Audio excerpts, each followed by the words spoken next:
네, 지금 서울은 비 오는 아침입니다. 이럴 때 파전, 김치전, 감자전 생각나시죠? 자, 그런데 저는 전인데 경제전 코너입니다. 이번 시간에는 워낙 뜨거운 주제죠. 암호화폐에 대해서 이번 경제전 코너에서 집중적으로 짚어보겠습니다. 한국경제TV의 송민아 기자 나왔습니다. 안녕하십니까? 네, 안녕하세요. 우리 종종 암호화폐 소식 전했었는데 네. 비트코인 이거요. 네. 제일 주자 비트코인. 그렇습니다. 이거 과열 양상을 전해주셨는데 이거 맞습니다. 근데 최근에 반토막 났다고요? 네, 그렇습니다. 이게 요즘 암호화폐 시장이 굉장히 뜨겁지 않습니까? 예. 우리 앵커께서는 암호화폐 거래 같은 거 해보거나 아니면 좀 알고 계신가요? 저는 해보고 싶긴 한데 아직까지는 네. 안 들어갔습니다. 예. 네, 이게 특히 이제 이 시장이 2030 세대 그리고 2040 세대에서 조금 더 이제 공격적인 그런 투자들을 많이 하고 있는 모습을 보이고 있습니다. 예. 제 주변에서도 꽤 많이 하고 있거든요. 그런데 좀 이유를 들어보면 예. 이게 월급만으로는 좀 어떻게 집을 살 수 있는 것도 아니고 그렇다고 마땅히 어디에 또 투자를 할 곳이 있는 것도 아니고 예. 찾기 힘들고 이러다 보니까 이 암호화폐에 또 투자한다 이런 얘기들 많이 하세요. 예. 근데 이 암호화폐 시장에서 이 비트코인 같은 경우는 이제 대장주격이거든요. 예. 그러다 보니까 그만큼 많이 무겁고 그리고 다른 그 코인들에 비해서 등락률이 이렇게 높지 않은 편입니다. 예. 그래서 어느 정도 좀 안정된 위치에 있는 코인인데 이런 비트코인이 최근에 그 정고점 대비해서 반토막 수준까지 떨어진 겁니다. 반토막이요. 그렇습니다. 주식 일반 우량주 같은 경우는 이런 현상이 안 나타나는데. 그렇죠. 이게 정고점 예. 같은 경우가 지금 8천만 원 언저리까지 갔었고요. 예. 그리고 최근에는 4천만 원 초반까지 떨어진 채로 이제 거래가 됐으니까 투자자분들께서는 아무래도 천당과 지옥을 좀 오갔다라는 표현이 맞을 것 같습니다. 그러니까요. 네. 제가 지난번에 2월하고 3월에 암호화폐 소식 전해드리면서 5천만 원을 돌파했다. 맞아요. 그때 4천만 5천만 원 얘기했었고 맞습니다. 7천만 원도 7천만 원까지 돌파했다. 이런 말씀 드렸었는데 덧붙여서 좀 투자에 유의해야 한다. 이런 말씀까지 좀 전해드렸었어요. 그런데 좀 우려가 좀 안타깝게도 현실이 좀 된 상황이 아닌가 싶고요. 그나마 좀 다행인 거는 이제 다시 좀 반등 조짐을 좀 보이면서 이제 비트코인은 4천만 원 후반대에 좀 거래가 되고 있고요. 그리고 시가총액 2위인 이더리움의 경우에는 300만 원 윗단에서 거래가 좀 되고 있으면서 조금씩 안정화를 취해가는 모습입니다. 네. 예, 알겠습니다. 이렇게 근데 비트코인 가격이 이렇게 왔다 갔다 하는 이유 뭐로 봐야 됩니까? 네, 아무래도 이제 고공행진을 좀 벌이고 있던 이런 비트코인 가상화폐 자산의 시장에서 좀 최근에 악재가 한 2건 정도가 연달아 터졌습니다. 이게 좀 큰 이슈를 불러왔다. 이렇게 보여지고 있고요. 첫 번째는 중국발 악재였습니다. 이게 중국 정부가 비트코인 채굴과 관련한 모든 거래 이거를 이제 금지하겠다. 굉장히 강하게 이거를 밝혔기 때문에 그러면서 이제 가상자산 가격은 좀 그 뒤로 크게 이제 떨어지는 모습을 보였고요. 이후에 비트코인 가격이 지난 19일에 3만 달러 초반대까지 이제 하락하기도 했습니다. 우리 돈으로 환산을 하면은 3천만 원 후반에서 4천만 원 초반 수준까지 이제 떨어졌다라고 볼 수가 있고요.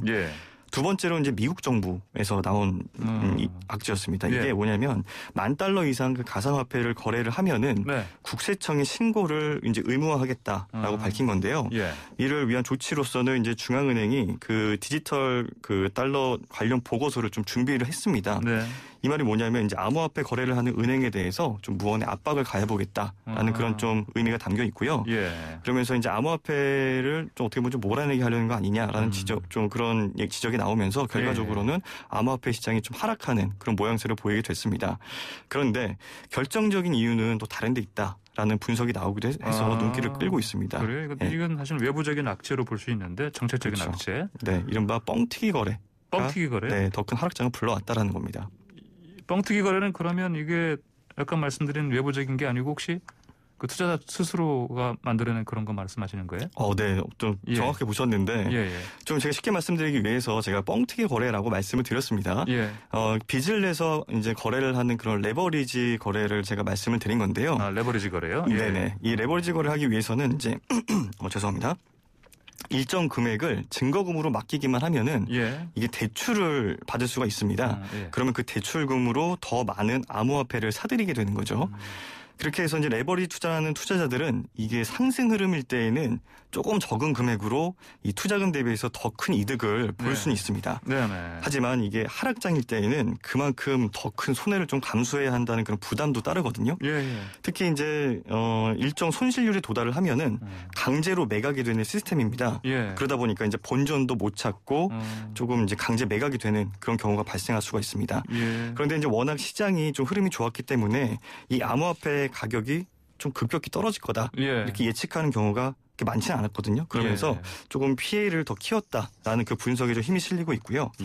실제 이런 사례가 있었습니다. 그 최근까지 그 암호화폐 관련 경제 기자로 활동을 하다가 퇴사를 하고 이제 전문 유튜브로 전환하신 그 고란 그 기자죠. 지금은 고란 씨라고 불러야겠는데 예. 이분이 그 방송에서 저희 방송에서 출연을 하시고 예. 상당히 활동을 좀 활발하게 하셨었어요. 근데 이번 하락장에 그 레버리지 투자로 암호화폐 거래를 했다가 무려 이제 39억 원을 강제로 매각을 당했다라는 사실이 이제 언론을 통해서 이제 알려지기도 했습니다. 그러면 이거 매각당한 39억 가운데 상당 액수가 레버리지 투자니까 빚내서 한 걸 텐데. 그렇죠. 그러니까 본인이 가지고 있던 그 암호화폐를 증거금으로 대출을 받았고요.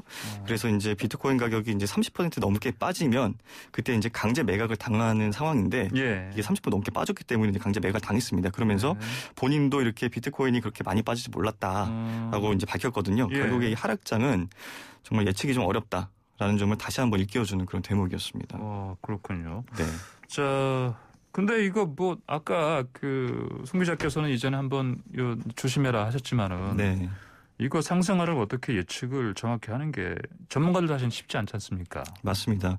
그래서 이제 예측이 쉽지 않다. 그런데 한편에서는 또 이번 또 폭락이 어떻게 보면 2018년도에 저희가 이제 한참 또 폭락을 했었고 그때와 유사점을 좀 지니고 있기 때문에 그래요? 과거의 패턴을 좀 닮았어요? 네, 그렇습니다. 그래서 어떻게 보면 좀 예측이 가능할 수도 있지 않았을까라는 분석이 나오고도 있습니다.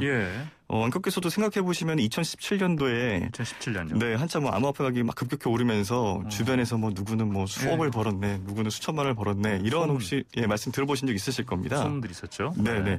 저 같은 경우에도 이제 주변에서 이렇게 갑자기 직장 잘 다니시다가 회사를 그만두시고 그런 분이 계셨는데 나중에 알고 보니까 암호화폐 투자를 굉장히 잘 하셔가지고 뭐 수십 배 이렇게 넘게 버시면서 그만두신 그런 경우들도 있었는데요.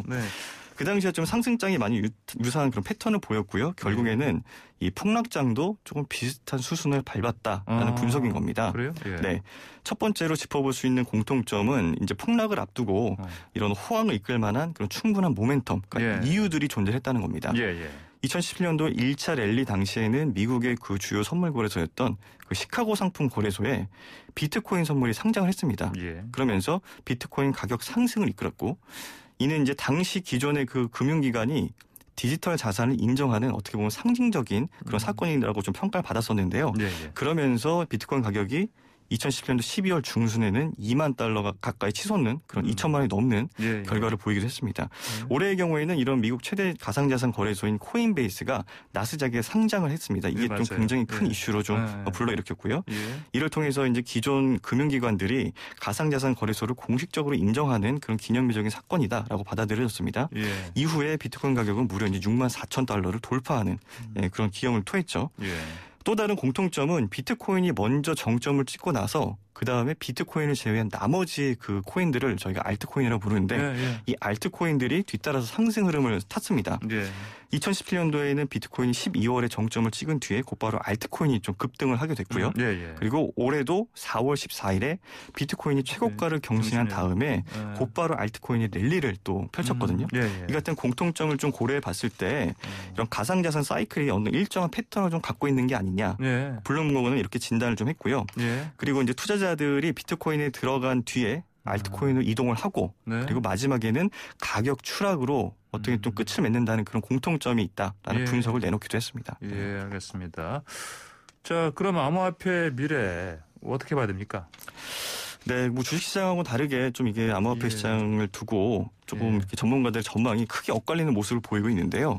먼저 이 암호화폐를 좀 상당히 비관적으로 보는 그 대표적인 인물이 있습니다. 노벨 경제학상을 수상했던 폴 크루그먼 그 뉴욕 시립대 교수인데요. 이 크루그먼 교수는 이제 최근에 뉴욕타임즈에 기고한 컬럼에서 비트코인은 화폐 역할을 하기 위해서 만들어졌지만 여전히 그 역할을 하지 못하고 있다.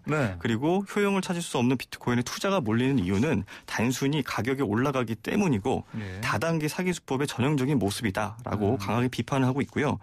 반면에 이제 세계 최대 헤지펀드 설립자인 레이 달리오 대표의 경우에는 원래는 비트코인을 비판하던 인물이었습니다. 그런데 최근에 미 국채보다 이 비트코인을 더 선호한다라고 밝히면서 인플레이션에 대비하는 차원에서라도 채권보다는 이 비트코인에 더 투자하고 싶다라고 원래 입장을 선회하기도 했습니다. 그래요? 네.